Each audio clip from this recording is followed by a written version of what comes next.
Professor Pamela Perlich is the Director of Demographic Research at the Kempsey Gardner Policy Institute at the University of Utah, where she also serves as an adjunct professor in the Geography Department and in City and Metropolitan Planning. She received her bachelor's degree from the University of Tulsa and her PhD in economics from the University of Utah. In her role as Director of Demographic Research, she leads the Demography Utah team. In this role, she and her team are responsible for developing and producing population estimates and projections, neighborhood indicators, and demographic analyses focusing on Utah. Formerly, she worked as a senior research economist with the Bureau of Economic and Business Research. Prior to joining the Bureau, she worked in the Utah Governor's Office of Planning and Budget, concentrating on long-run economic and demographic projections. She has researched, published, and taught on a wide range of topics over the course of her career. She's received awards for teaching, publication, and public service. Her work in the community includes frequent speaking engagements for civic, education, governmental, corporate, and professional organizations. She often serves as a resource to the press, providing the Utah context for broader events. Please join me in welcoming Pamela Perlich.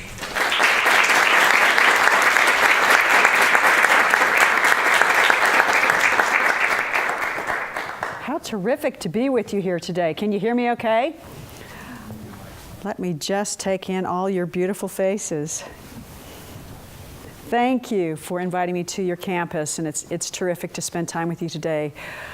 I have a big task, and that is to give you sort of a 50,000-foot view of Utah's current demography and how that connects to the past and the trajectory into the future and the drivers of that change. Now, we understand that here in Utah and also in the nation that we're participants in, but also witnesses to a great economic and demographic and cultural transformation, and that transformation is really based in our connections to the outside world through markets, through technology, and through movements of people. One of the things that we understand about Utah and its future is that for the foreseeable future, change is really our constant companion. And wouldn't you know, this is going to decide to be, there we go, growth is going to be our constant companion.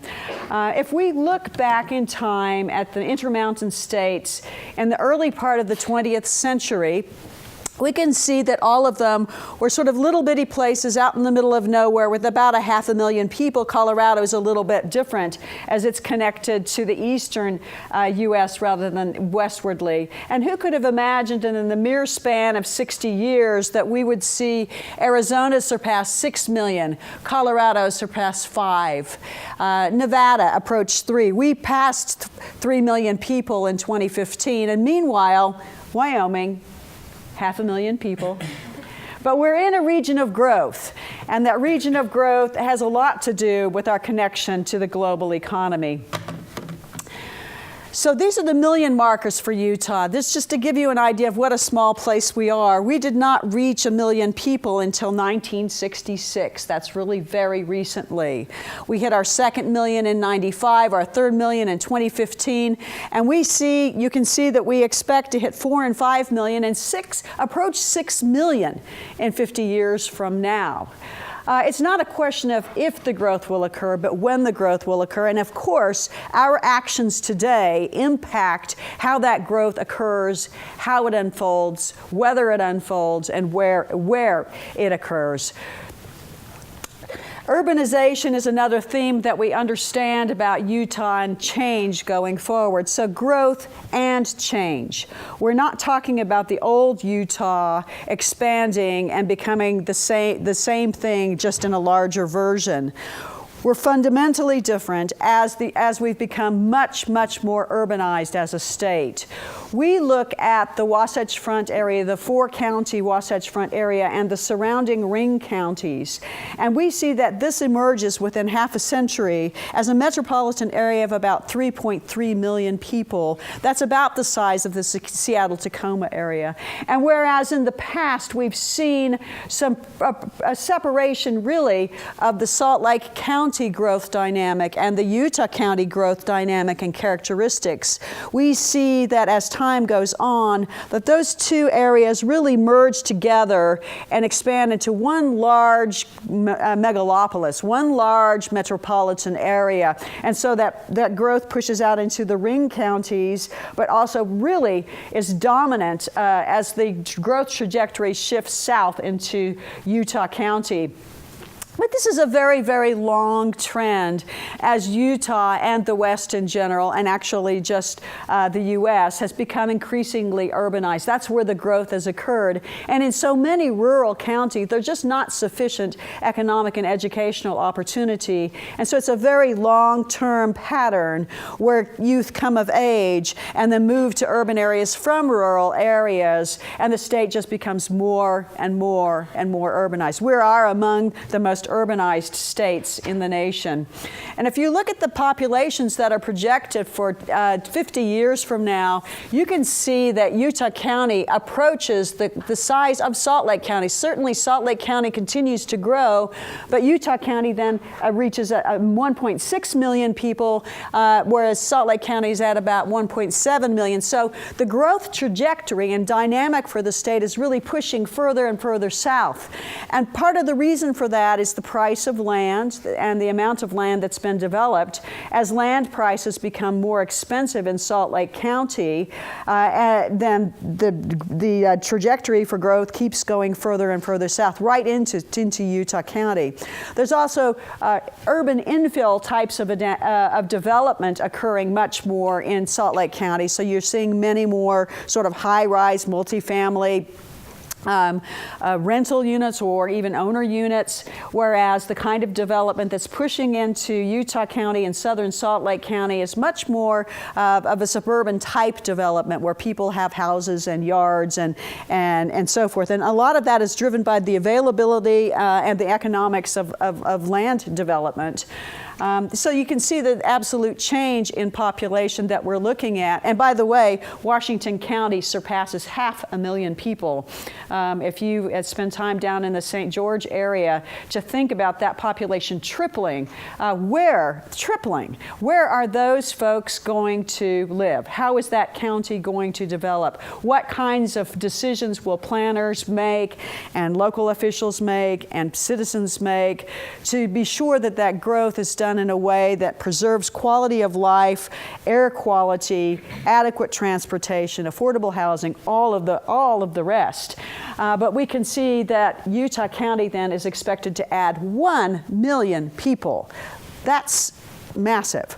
And not sure that people have really gotten their heads around what that means for the county. And again, it's not the same old Utah that's just being supersized here. It's a place of change. And so we see much more diversity, many more different household sizes, many more diverse types of households of people living together, and people moving in from the outside. So it's not your grandmother's Utah or Utah County. You can see the percentage changes by county, and you can see that the ring counties here, Juab County, Wasatch County, of course, not so much Summit County, but that growth trajectory from Utah County then pushes into adjacent counties as the urban area spatially expands into previously undeveloped areas. So critical lands and critical land preservation are extraordinarily important to be attentive to during this period of development. One thing we know is if we don't plan the development, that the developers will. So as we think about what do we want the future to look like, what do we want our communities to be like, the growth is coming. Just is put together by Natalie Young, who works with me a former BYU graduate, valedictorian of the BYU Geography Department, and she put together these geographic centers of the population for Utah. And so it's kind of interesting to see the trajectory of that. And the way that this computation is done, it's an algorithm that if you take the state of Utah and consider it to be a completely flat plane and stack up, say, pennies or whatever you'd like, chips, equally weighted chips, representing one person in the population where people live, it would be the point at which if you put some like a sharp stick under it or a sharp piece of a metal pole under it, where the state would balance. So that's what this measure does. And you can see then how with the population growth further north and in the Salt Lake Valley, and then slowly and over time, that pull to the south and to the southwest. And so now that's about Camp Williams. That doesn't mean that's where most people live. It's just showing you that geographic pull, the development to the south. And so that's Utah County, and it's also Washington County, and that whole growth trajectory. Now, in the past, as you know, Utah famously has the highest fertility rate in the nation, although that fertility rate's been on a decline. And so in the past, and if you read the old economic development literature, very interesting, it was sometimes spoken, sometimes unspoken, but always implied that we wanted to develop enough jobs here in Utah so that the children in the large families would be able to have enough economic opportunity to stay. Well, we don't have that issue anymore. We've become a place of economic dynamism. Right now, we're among the most rapidly growing economies, and people have begun to move here on a really quite constant basis. Even as we had the Great Recession hit in 2007 and 8 and really hit bottom in 2010, we never had an exodus of people from the state. People stuck. And then on a really quite dependably then people continue, more people move here than move out because of the economic and educational opportunity. And so we can see that in what we call components of population change. If we go back to 1990, and this is really interesting if you go back further. If you go back further, you see the booms and busts in the Utah economy bring people in, people come and people go. But we have, this is net in-migration, gross in-migration minus gross out-migration. This is natural increase, births minus deaths. And over time, then you can see that more and more that the new people who move to the state contribute as much almost to the population growth as the people who are already here through births greater than deaths. Natural increase sort of stabilizes partly because the population is aging. So we did a decomposition. We built some pretty cool demographic projection models that also have an economic driver and all kinds of migration, including labor migration, missionary migration, retirement migration, migration for higher education. All of those are treated quite differently and uniquely for each county. Utah County was really hard to model. Let me just put that out there, especially because of its character, its unique character, and how that changes as it becomes subsumed into the larger urban area. So we did sort of a counterfactual, and we said, what would happen if from 1990 and on we have no migration? And let's see if we can estimate how much of Utah's population growth between 1990 and 2010 is attributable to the new people who came and to their kids. Okay, if you just take the birth and death records and estimate net migration, it comes out to be that we have about 35% net in migration, 65% natural increase. But remember who it is that's moving. It's young people who are moving, and I've noticed that it's young people who are having children too. And so one of the demographic dividends then you see of being a place of possibility and prosperity as we bring you young people to the state is that they contribute to the natural increase of the state. So on paper, this is what it looks like.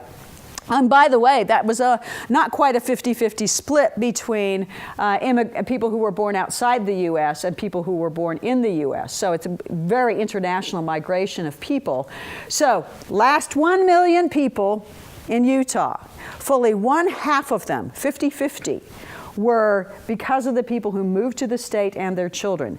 So this leads to the changing demographic composition of the population, because the people who move here, whether they move from Okinawa or Oklahoma, they bring their cultures and their languages and their sensibilities and their practices and their intellectual heritages, their ethnicities, their roots. They bring those with them too. And so as they become part of the community, we become the part of the community, we all change together.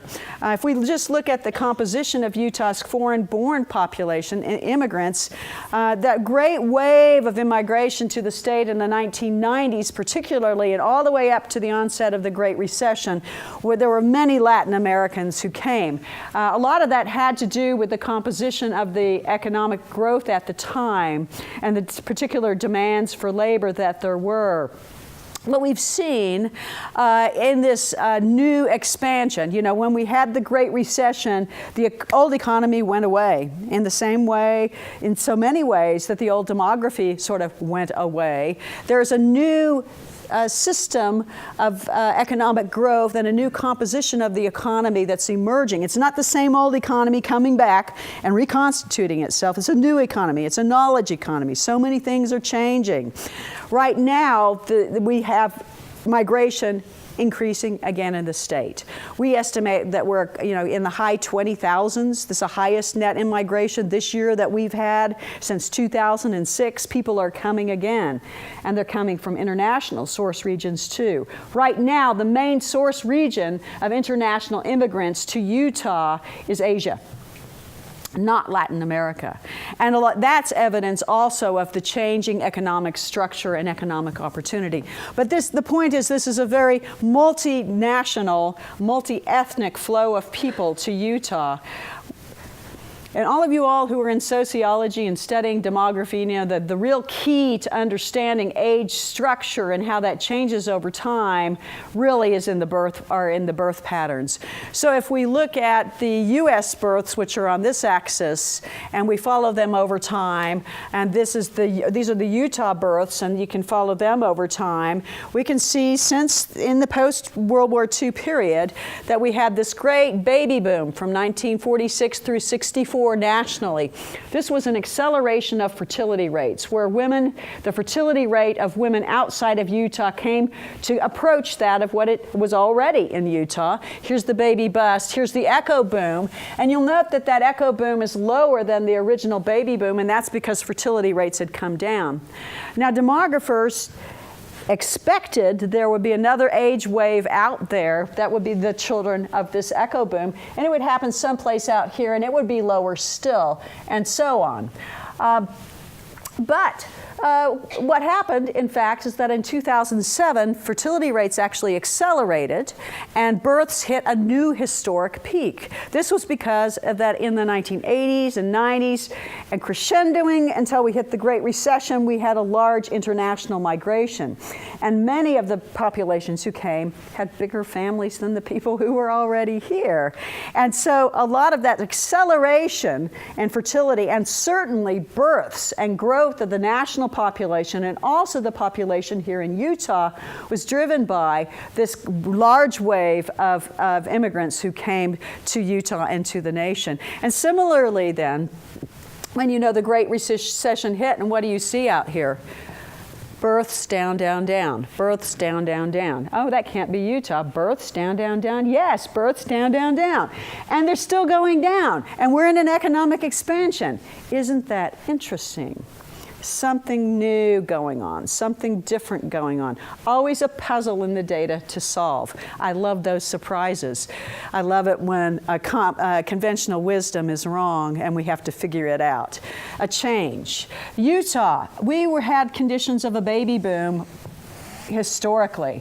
Then we had a little break in the action here, and we had a large in-migration of people, an acceleration of fertility rates, a peak in the early 80s, and then a pause, and then a peak again that was coincident with the peak that you saw nationally, and then down, down, down. People, we are among the most rapidly growing economies in the nation, and births are going down. It went down again this year, and I am surprised because we know that people have been delaying having kids. We know that household formation has been delayed because of the carnage of the Great Recession. But honestly, I thought, given other data, that we would see an uptick in births in Utah in 2017. Hasn't happened. But you see how they both of them are tracking, but there's a difference. So here's just a zoom in of those parallel paths. We had a little bit of a different blip there in 2013, but that's the basic trend is down. This was, you've probably not seen this before, that we were able to put this together for our recent paper that me and my team did. Our paper was called Utah's Fertility Since the Great Recession, a New Normal or a Pregnant Pause? And we have concluded that this is really a new normal. People are having smaller families. And if we follow all the way back, you've probably not seen total fertility rates because we hadn't all the way back to 1920. This is the first time, and we used the Utah Population Database to put together the information. And so you can see that high fertility rates, this is the period of urbanization, and we know that this is the first great demographic transformation, right, or transition, if you'd want to call it that, where fertility rates come down and family sizes decline. 2 world wars and a Great Depression, those fertility rates come down. The post-World War II baby boom, the fertility rates go up. And now the second demographic transition, which is driving the fertility rates down. Some differences in Utah, but you can see now as Utah's become more integrated into the global economy, into the global community, that there's a parallel path. For the foreseeable future, Utah, of course, will continue to be the heart of the Mormon culture region. That's just a given. Culture is powerful. Culture, ethnicity matter and shape behavior and beliefs, and including the most personal of decision, which is where and how many children shall we have. And so we don't foresee in our projections a day where the fertility rate falls in Utah below replacement, but we don't see a day where it returns to a common family size being 4, 5, 6 children, that becomes increasingly a rare phenomenon in Utah. That's a big deal. Well, if we've had declines in births for the last 9 years here in Utah, obviously that's going to impact the number of, there's going to be age waves that come through. So what does that mean? If you're 9 years old, you're probably in 3rd grade. And so the 3rd grade class is smaller than the 2nd grade class, which is smaller than the kindergarten class, et cetera, et cetera. I mean, that's a lot of what demography is, counting births, right?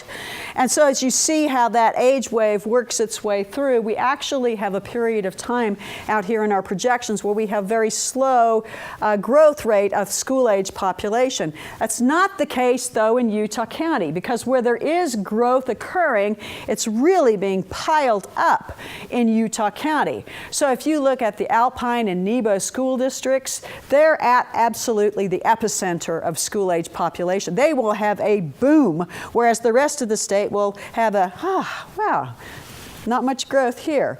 Now, I think one of the really big challenges we face is communicating to state leaders that we need to support and manage growth in the areas where it's occurring, even if at a state level that growth is not so robust. How do we do that? That's an interesting question. I think we need to look at some policy changes. Well, everything we've talked about so far is looking at an average for the whole entire state. And you know, and I know, that there is no average person. Every one of us is very different. And life does not happen in averages. And you know, you can't ask someone to come for an average or a median or a mode to have a conversation with you, because they don't exist. In fact, they hide the great diversity that really explains our lived existence. And so, for example, if we look at the percent, this is in Salt Lake County. We did a study for Salt Lake City and Salt Lake County, so I brought this data for you to see, just to the north. So we see where are the households with 5 or more people. And if we're looking just at a city level, then West Valley City and Kearns show up. Those are ethnic enclaves, immigrant gateway areas. And this is, of course, a Mormon enclave in the southern part of the county.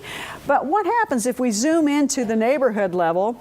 All of a sudden, here in Salt Lake City, wow, we see that the western part of Salt Lake City is also an immigrant gathering area and has large ethnic enclaves and large household sizes. Meanwhile, over here on the East Bench, we have Maine and Vermont.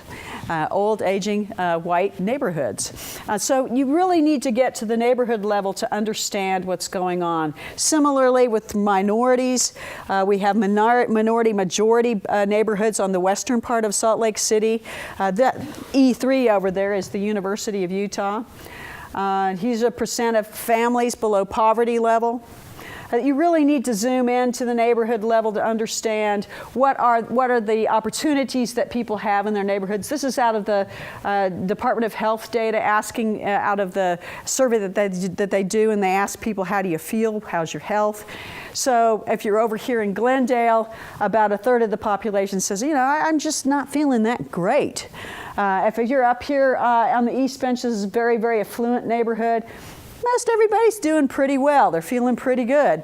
And the single measure, health measure, that really encapsulates and summarizes life possibilities for people is life expectancy at birth. So over here in this ethnic enclave, many new Americans in this community, many low-income people in this community, a lot families and youth. Life expectancy is a full 10 years less than it is in the foothill area of Salt Lake County, which is very affluent, very white, and have access to good health care, good transportation, good employment, good economic opportunity. And so, if you plan to the average or to the region without considering these neighborhood outcomes, this is why I'm so keen on getting back to building the neighborhood indicator system, so we can set goals as communities and really track, is everybody moving, progressing together? And if we have areas that aren't, what do we need to do to make sure we open up those paths of opportunity for those folks?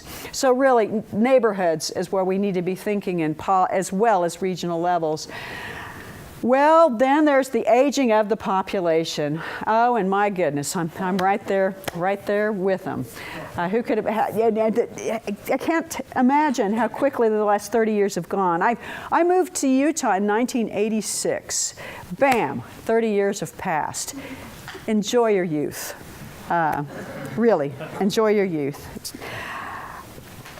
The place is getting older. So not only are people having fewer families, but fewer kids in their families, they're also living longer. And you put those two things together, and what we find is that Utah goes in 2015 from having 1 in 10 in its population over the age of 65. Within a span of 50 years, that proportion doubles.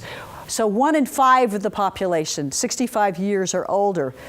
That's massive. That's an incredible transformation. We go from about 350 centenarians, and my neighbor Edith Reed just became a centenarian. I found out she's a 5th generation Mormon family here, to over 6,000 people who are centenarians. I mean, we're talking about a dramatic shift in the population structure.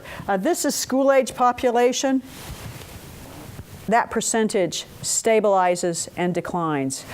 So the fastest growing population shares and groups are in the older groups.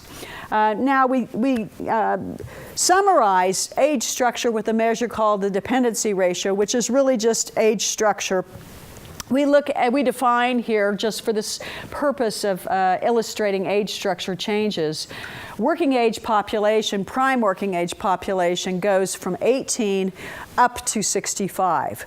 We characterize youth as those who are less than 18. We characterize elders as those that are 65 years and older. And so what this measure shows you is, if you rewind back to 1970, when baby boomers were still kids, there were 61.3 people under the age of 18 and 17.7, 65 years and older. per 100 working age people. A lot of kids. So then the baby boomers joined the age group of prime working age, and these numbers came down. And now baby boomers are aging, and they're hopping up in this gray box right here, and driving growth of the aging of the population. And so what you end up with in 2060 is almost at the same dependency ratio as you had in 2060, almost the same dependency ratio that you had back in 1970. It's just that it's being driven by many more elders. This is significant. And we have a lot of generational stuff to work out, intergenerational transfers to work out. This is what it looks like in Utah. Again, let me go back so you can see the differences. And draw your eyes to the far right, US, Utah.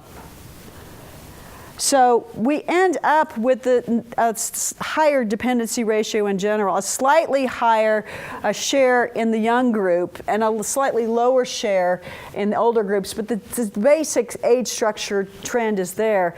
And importantly, that youth component of the population stabilizes. We're not looking at going back to this extremely large number of youth dependents. We have the youngest median age in the nation. But it's rising. And the share of school-age population stabilizes, doesn't grow. Many of the folks who are in positions of power and authority haven't gotten this message yet, don't understand this. We summarize this in an age population pyramid. How many of you have seen population pyramids before? Oh, wow, awesome. Okay, so this is males on this side, this is females over here, and these are single years of age. This is the first time you've had the opportunity to see the Utah population projected up to top-coded at 100.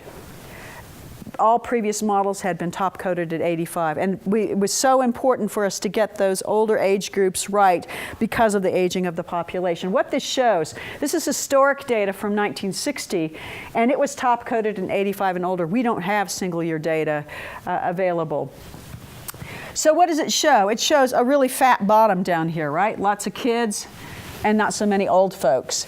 Here we are in the current period, and we've been lucky enough to coordinate with a lot of people to get all kinds of data, including details on age and sex composition of the missionary corps, and I say corps, I don't know, missionary teams that go out. As they left, we were able to see them in the data, and we got actual data. So we were able to actually, this is really what the 2015 population looks like. There's the big missionary cave for men, right? And now you see one for women. And the thing's getting fatter. Baby boomers are getting older. This is the age distribution projected then for 2065. Still a missionary cave for women and for men. So we go from the shape of a Christmas tree to a beehive. The place really changes. This is fundamental difference. And so people, planners, policy people, all of us, we need to think a little ways down the road as to what does this mean. I just thought I'd show you this Utah County pyramid. If you go back a couple of decennial censuses, you get less population up here, and these wings, these are college age. This is you guys, right? BYU, UVU. And these are kids. And by the way, when you model college counties, it's really important that when these young adults move off, their kids go with them. You guys do take your kids with you when you leave. It's important, or you overproject school-age population. So this has begun to fill in, but you can still really see the dominance of universities, although it's fading a bit. Here's what we think or project the population pyramid looks like in 2065. You've still got dominance of young adults. You've still got the fat bottom of the high fertility rate and college folks having kids. But you see, it comes to much more resemble the state because this county is being subsumed into a larger metropolitan area, it becomes more like Salt Lake County, as there are more multicultural, multi-ethnic, multilingual. This is an international, global flow of people and ideas and possibilities. So we're really following national trends, and I'm going to go through this very quickly. We still have the highest fertility rate in the nation, but folks, that's an historic low, 2.29 children per woman. And many people simply will not believe the data, and I just keep showing, no, births are not going down, fertility's not that low. Yes, they are. Yes, it is. And again, we did some research as to why. Largest household size in the nation, but going down, although what we've seen in more recent data is that persons per household is going up. Now, this is very intriguing. If people are having fewer kids, if they're waiting till later to get married and have kids, or maybe never having kids at all, if the population of aging households are smaller, why are we seeing persons per household going up? And it's going up pretty pervasively throughout Utah. When I first started seeing this in the data in 2010, 11, 12, I thought, well, this is a recession. People are doubling up, right? But then the economy started really booming again, and it's continued. And it's pervasive nationally, too. Something else going on. The share of households with people 65 years and older is going up. Is grandma moving back, or is grandma inviting people to move back in with her? Or is grandma moving in with the kids and taking care of the kids because of the lack of affordable, available daycare? Are the new multicultural, multilingual, multi-ethnic enclaves of people much more likely to be multi-generational? Are people just simply living together in single structures because they want to be close to their jobs and they can't afford or find housing close to where they want to work, and they don't want cars? I mean, there's a big conversation in Salt Lake right now about what are called mother-in-law apartments. I mean, they're called that for a reason. People used to reconstitute. You know, it was just this brief period of time, if you have a very long-run view of history, where people had the affluence and the interest in forming and maintaining independent households way into their old years. We see more households of unrelated people living together. We see more families where brothers, sisters bring their families back together under the same roof. This has something to do with something different. We're watching, when the first few years of the data came out, I was, okay, it's a little blip. 3 years of data is not a trend.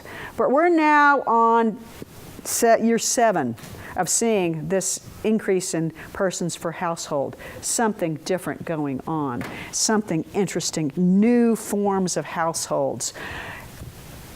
Median age, we're the youngest in the nation, but we're getting older. Minority shares of the population, we're lower than the nation, but we're increasing. Female age at first marriage, getting older. We're asking women to go to school. We're asking women to have more education. We're asking women to go on missions. All these things are good. It's just they take time.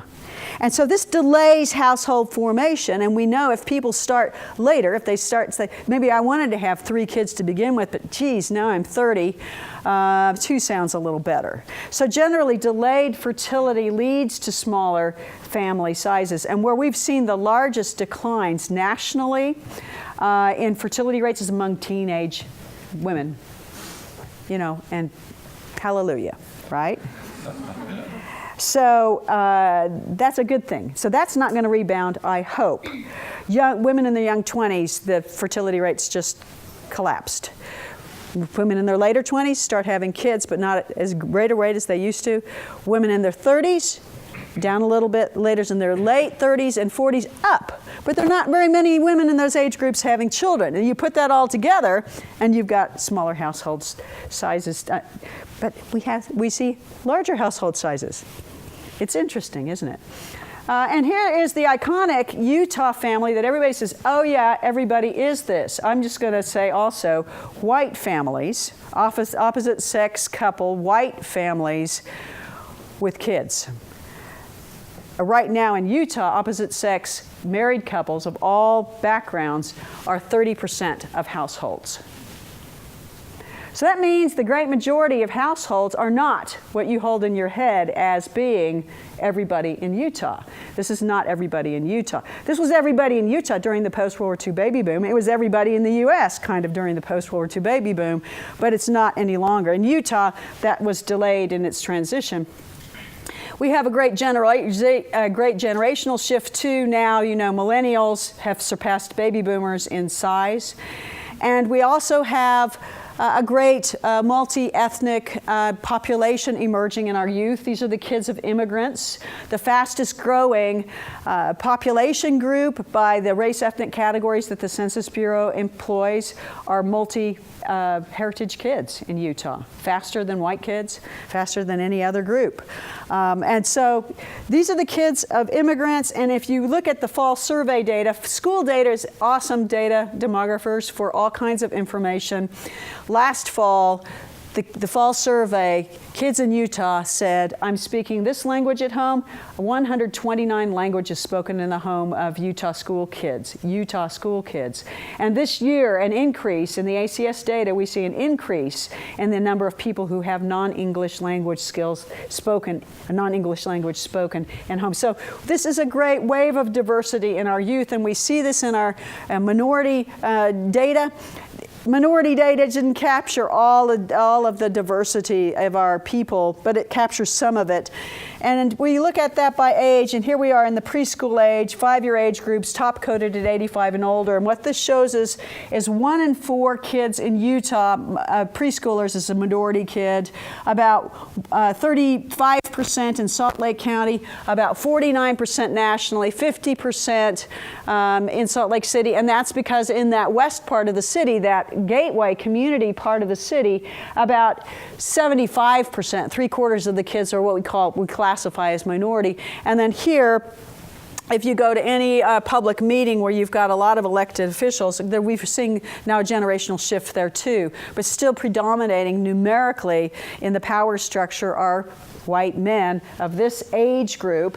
And this is an age group that there are not many immigrants, not very many people of color, and there were different gender roles in those ages too. So over time, this is the beautiful thing about demography, that you just add the people that are coming in who happen to be young babies, who happen to be multi-ethnic, multilingual, multicultural, global, and then subtract the people who die. There'll be people like me, old white people. And so as we begin to fall off the top of that pyramid, then what we see as the immigrants have come and they age and have children is that minority-majority, which is a really odd terminology that's come from people of my generation, naming it baby boomers, become the norm. This is for the state of Utah, 1, 2, 1, 2, 1, 2. And so, maybe 2 generations behind. This is Salt Lake County, maybe a generation and a half behind. Here's Salt Lake City. So, again, the geography is all important in looking at these changes. But that whole characterization of minorities is really missing the point, because what we have in the U.S. and in Utah is the emergence of this large multicultural youth. This was, I still take National Geographic. This was an awesome issue. Every one of these people has such a fascinating story, and aren't they beautiful? They all are mixed heritage kids. This woman really has a commanding presence, doesn't she? Isn't she beautiful? Hosanna Marshall, 32, New York, New York. Self-ID'd African American, Native American, white, and Jewish. The census box she checked was black. And I have news for you. The 2020 census that's about to occur, it looks like this will be the first census since 1790 where we don't use the word race. We'll be asking something basically, what is your heritage? And there'll be a down box, and I'll be able to say white, yes, but German, and a little bit of English.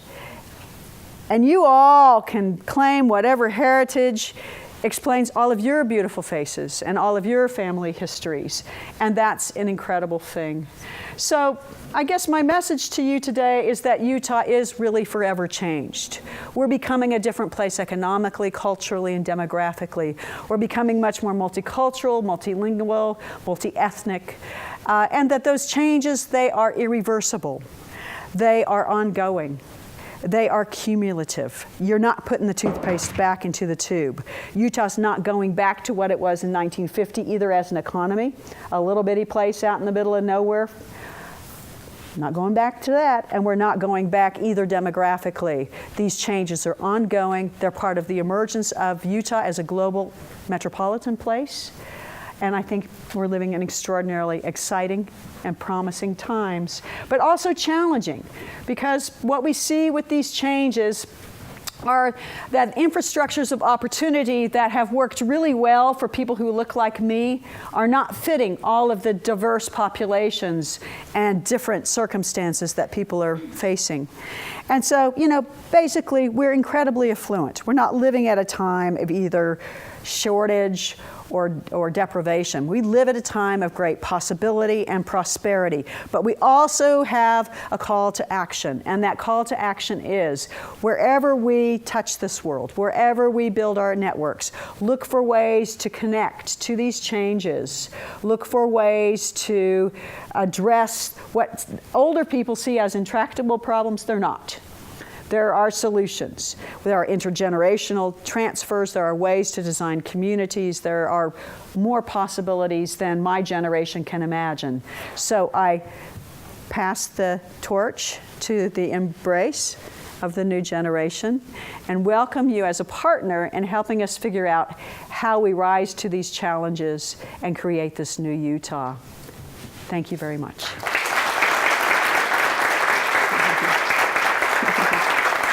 Thank you. Thank you. So you showed a map of the counties of the state of Utah, and all of them had positive growth. Some of them are very, very minimal. But if you look at the trends, many of those counties are declining, aren't they? Pine County, Daggett, Carbon, and Emory, there's quite a few that are... We're on a few year run of that, and of course those are very cyclical. They'll go through periods like Daggett County as a great example. It's boom and bust, up and down, up and down, up and down. We don't project cycles. We don't project resource cycles or business cycles. There's the energy industry out there that would be causing some of that fluctuation. Yes. Yeah. We don't project those because what that does is it muddles the signal of the demographic changes if we bring people in and out, in and out. And plus, we just are not going to project a recession. But if you kind of average that out, even in a place like Daggett County, there has been enough of an economic footing there and enough of a resource-based and a tourist-based economy, if you think about Flaming Gorge, that there continue to be people, when people die, people continue to move there and live there. It's just this very small outpost. It will never be growing gangbusters. And thankfully, that would kind of ruin Daggett County, wouldn't it? There are those rural areas will continue to be, and as they have been for many, many, many decades and over a century, people moving away. There's just not enough going on there. Net out migration, but then it seems to be that young people move back in, they have kids, there's just enough there to just keep it growing very, very slowly, or kind of a status quo. So what I'm hearing is you believe that there will be positive growth in Emory County and some of the others, even though so I do a lot of work in rural Utah, as you know. You started me on some of this with the AOGs around the state of Utah. Right. I've stayed connected with them and continue to work with them. Some of them are afraid that their growth isn't going to come. Right. And how do we create some kind of economic stimulation? And so it becomes politically important for right now, because they were pushing for a change in some of the Bears Ears and things, but where they're hoping that they can get some natural resource extraction out there in these rural counties. They can have some growth. I guess this is a bad question, worded in a good way, I hope. Do you ever feel pressure to show growth in places that, in your heart, looking at the numbers, you just don't think there's going to be growth? Oh, sure. And so that's why we really want the next phase of the work to be scenarios. So an awful lot of our migration is driven by what were the economic forecasts. And those economic forecasts take the national forecasts and basically maintain relative differences. That's shift share analysis. Yeah, well, more or less, yeah, more or less. And so nationally, they don't ever show declines, even, I mean, in some of them. So, yeah, there's definitely a political element there, but a lot of it's coming from the economic driver of what we do. Now, what I'm being a proponent of right now is using our models and working with individual counties or regions or whoever is game for it and do some scenarios. What happens if? And then in that case, you know, Carbon and Emory County are not going to be, you know, boom areas. Are they going to collapse and be gone? We've seen even in Daggett County, even in places where we said, no, there's no real economic opportunity, somehow or the other, the population continues to increase. It'll go up, it'll go down, but over the long, long haul, this is just a very slow. But yeah, I mean, it may be a 10-year run, it may be a 20-year run on these cycles. And implicit in this work is this sort of honesty that we really don't know the economic future. And you think about a place like Utah County or Washington County, with those kinds of projections, what we're really saying is that we have a fundamental belief that the people and the decision makers in that area will be attendant to all the things that they need to be attendant to, and this growth will happen. But, you know, you could also come up with a scenario where, you know, we allow a lot of industries in that pollute our water, that pollute our air, that quality of life becomes terrible, and people say, this is not the cool place I thought it was. You could imagine if you don't do planning at the point of the mountain, the congestion just becomes so bad that people are like, I'm not sitting in my car for 2 hours a day. I'm going to move to Boise. Well, eventually you'll sit 2 hours in your car there. But you see what I'm saying. So there are so many assumptions packed in. Washington County, I mean, as far as I'm concerned, what's packed into that scenario that we have for them is a belief that they will manage their water shortages, either through aggressive conservation or new supplies. You tell me. It's possible they won't. So, I mean, that's kind of the game. I mean, and it's not like these things are a done deal. The future is not given. The future's not okay, there it is. We're approaching it. We're creating it. So the political pressure, I think, in my work, I should say the tap dance, is that we're fundamentally optimistic here that these regions and these places will develop the kinds of policies and practices that lead to these results. Now, if they don't, they won't. So that's why I want to look at the different scenarios. I mean, what if we don't get a handle on the opioid crisis? What if we don't get a handle on the obesity crisis? What if we don't get a handle on all kinds of things? Life expectancy is not going to continue to go up, right? Do you consider epidemiology in your forecast? Oh, yeah. You do. So I love your I'm sorry, I'm taking this other question where you can go, but your map of Salt Lake County, fantastic and fascinating. When you show the racial segregation in the county and the impact it has on outcomes, like Yeah. expectancy and so forth, does that make decision makers, does it give pause? Is there a real consideration of whether this is a healthy way to mix our community, or do we want to have housing policies that might provide some affordable housing over on the east side and these kinds of things? Do you feel traction there, or is there just, oh, well, that's what they've been in the past? It'll always be? It's a big depends. It depends. I think that there are large numbers of people who want to recognize and acknowledge that not everybody's got the same shot at life. How about if I went for pizza last night, because, you know, It's what you do before a big talk. You go have your comfort food, right? Yeah. And one of my former students who works as a planner for UTA works as a waitress in this pizza joint just because, it's just fun for her. Her name's Allie, but she wears a name tag Fern. I don't know why, but anyway, she was telling me that with the new leadership at UTA, that they're beginning to address these issues of equity. Yeah. Because before, they're planning bus lines and train, all of that around how to move the most people out of their cars and onto the tracks for air quality. And they're not thinking about, hey, there are a whole bunch of people who don't have cars. Don't we want to think about where we have bus service for them so that they can get to work, right? So I think it's a generational shift where you're beginning to see people who have those kinds of sensibilities and understandings.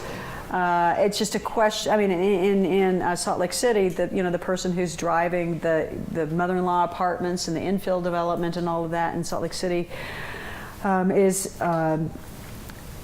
council person Derek Kitchen. So the older people represent the East Side. They're not cool with it. So I think there's also a lot of fear mongering. The people who appeal to the limbic brain, the fear, anger, and all of that, rather than hey, we've got these issues, we can figure them out. There's a lot of fear mongering around generational.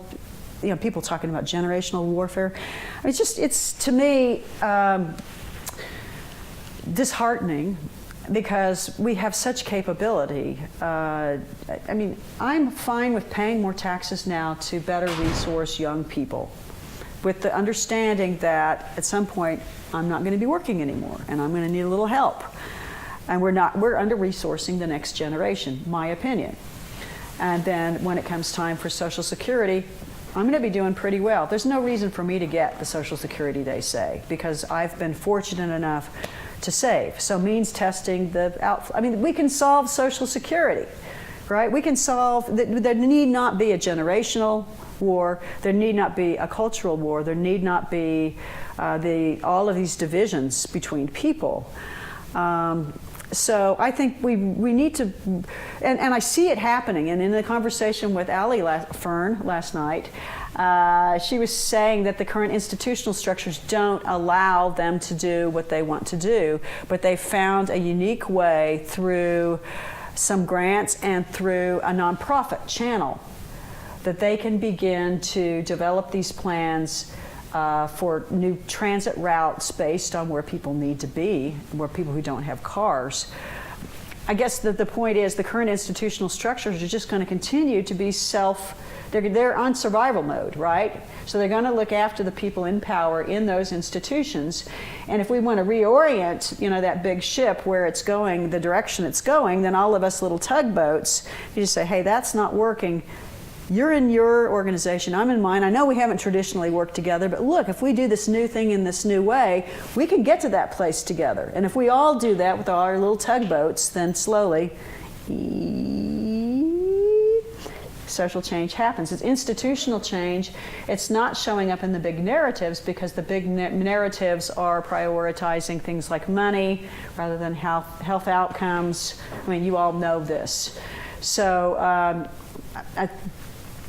I'm fundamentally an optimist, and I don't think we're going to devolve into some sort of barbarian, civilization. I think we're going to figure the things out, but they're not going to come from some big global policy. They're going to come from us coming together and saying, okay, folks, let's roll our sleeves up. We got this. Let's figure out how we make it work.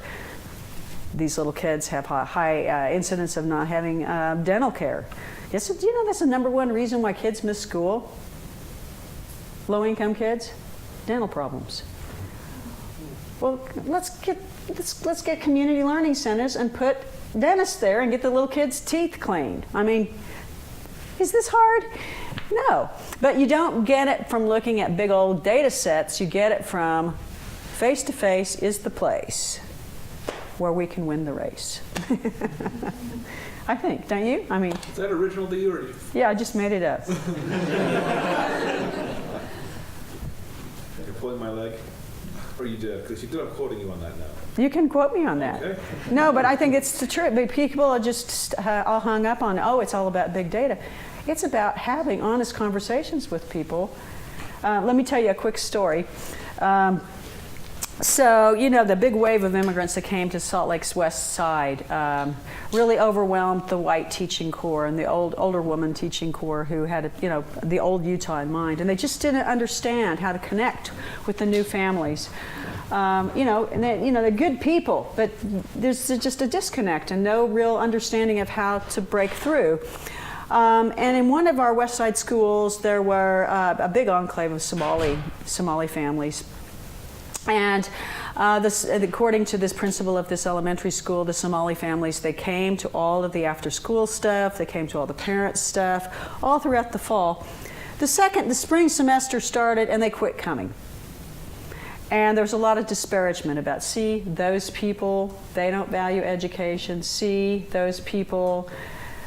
And so a wise woman, her name is Rosie Hunter. She was running the University Neighborhood Partners, which is an institution at the University of Utah whose purpose it is to connect the university to our community, where there is, we're up on a hill, we have a research park, there's a big highway in between us and all of these really cool, diverse, multicultural communities. So let's have a facility there, let's have a house there, let's build partnerships where those little kids from an early age start seeing, you're going to go to the university. Nobody in your family did, but we're going to get you here. Start working with people through their issues of access and opportunity. So Rosie, was talking to the principal, and this was in her area where she was working, which was Glendale. And she's like, have you talked to the families? Well, no, we haven't. So Rosie set up a meeting of the administration of that little school, and they went to the place, which of course was an apartment building where the family was living. And guess who shows up? Grandma and grandpa, auntie, uncles, it's a big community of people show up. And the conversation goes something like, well, my kids are actually in the school district that's on the other side of that school that would have put them across Redwood Road, which is basically a highway. And those little kids would have had to cross on foot on this big 3 lanes one way, 3 lanes. And the parents of these Somali kids were like, that is not happening. We're going to walk to this school that's a little over 2 miles away. We don't have a car. We have no transportation, but we're going to walk. It's about a little over 2 miles to walk. But you're going there so you don't have to cross this terrible highway on foot. Well, guess what? Winter came. It's dark. It's cold. They're not tracking 2.1 miles through the weather and in the dark to go to to go to these evening programs. The school buses only will serve people within a 2-mile radius of the school. They were just outside. It was a transportation problem. But they wouldn't have found that out had they not had the meeting. Face to face is the place where we win the race. If they want every slide I do from now. No, I'm just such a believer. I mean, people isolate people through our technology, and the data just simply did not show this. Just a common, basic courtesy of a conversation. They didn't have a way to get there. Yeah. So I have 2 different questions. So you talked a lot about this suburban, sprawl, areas like Saratoga and Herman and stuff. So do you see the trend continuing that way? And also, what are the local policy implications for zoning and things in already established areas in Utah County like Warren and Provo? Why are you not a planner? Yeah. Why are you not a planner? What's your major? I'm an economics major. Consider a double major with planning, seriously, because land economics and real estate economics and zoning and all of that are areas that we need to do a lot of work in. So the answer to your question is, of course, it depends. Yeah. But on enlightened people saying, let's take a bigger picture than just the tax base of our city. Okay. So, and consider a political connection too, because those planning what do they call it? Planning commissions. Planning commission, yeah. And by the way, our current Utah legislature is just packed full of real estate developers. I mean, who wins no matter what when you've got development going on? Developers. And if we don't plan our future, they will. And they are. So we need to get a lot more proactive and have someone, whole rooms full of someone like you asking these questions in all of these places. Well, for example, in the city of Provo, there's a lot of controversy over low-income housing and allowing those in areas more wealthy. So, like, I guess it's all political, but how do you, I guess, get local response to those issues? Relationship building, discussion, planning, building trust, making change. Yeah. Making change.